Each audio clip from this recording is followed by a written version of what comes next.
President Obama is speaking right now at the inaugural Senate for Gen44, a program within the Democratic National Committee specifically targeting young Democratic voters. Let's go to the president now. But make no mistake, this election is a choice, and the choice could not be clearer. For the last decade, the Republicans in Washington subscribe to a very simple philosophy. You cut taxes, mostly for millionaires and billionaires. You cut regulations for special interests, whether it's oil companies or banks or insurance companies. You cut back on investments in education and clean energy and research and technology. And basically the idea was that if you had blind faith in the market, if you let corporations play by their own rules, if you let everybody else fend for themselves, including young people, including the next generation, then somehow America would grow and prosper. That was the theory. Now, look, here's what we know. The philosophy failed. We tested it. We tried it. We tried it for 8 years. It didn't work.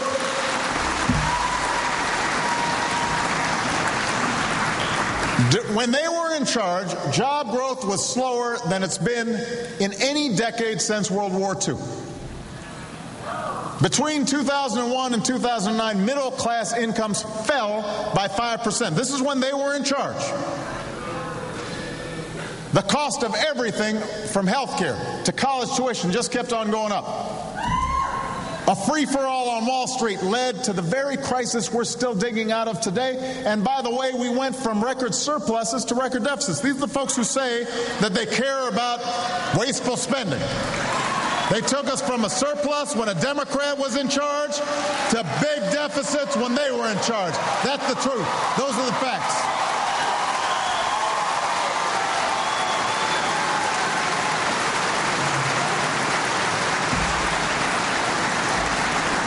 They're counting on amnesia.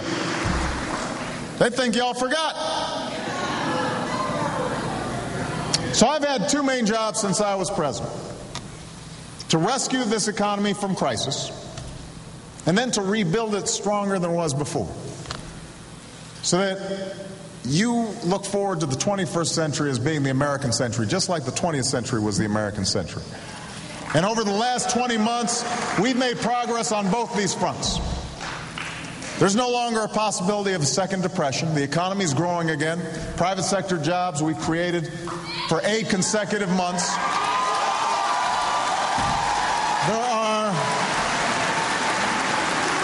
There are 3 million Americans who would not be working today if it weren't for the economic plan we put in place. We passed Wall Street reform to make sure a crisis like this never happens again. No more taxpayer-funded bailouts.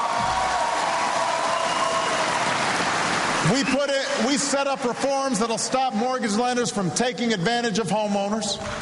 We reformed credit card practices so they won't hit you up with hidden fees or jack up your rates without reason.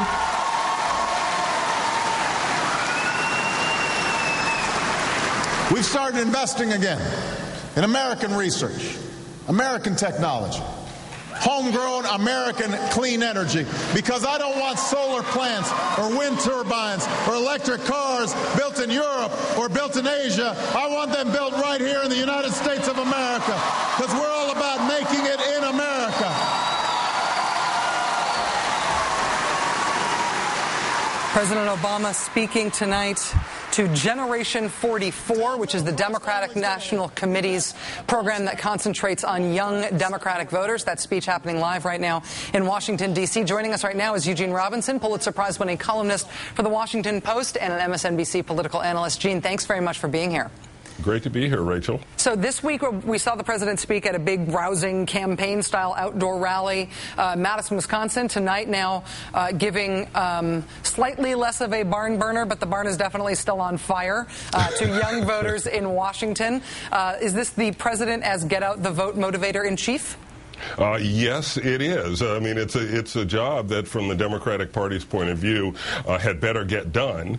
You know, he may not help the party in every district. There's some Democrats who would rather run away from the president. But with this group in particular, with the group in Madison and this group that focuses on young voters, this is an important constituency that usually does not vote in large numbers in midterm elections. That hasn't shown a lot of enthusiasm for the 2010 midterms, and that had better get out and vote if the Democrats are going to squeak by with this thing, or if they're going to indeed survive with even their majority in the Senate, to say nothing of their majority in the House. Gene, if you could hold on with us just 1 second, we're going to take a quick break and come back with more of the president's speech. I'd like to get more of your reaction to it as we hear it as it unfolds tonight in Washington. Can you hold on with us? Absolutely. Eugene Robinson sticking with us. More of the president's speech when we return.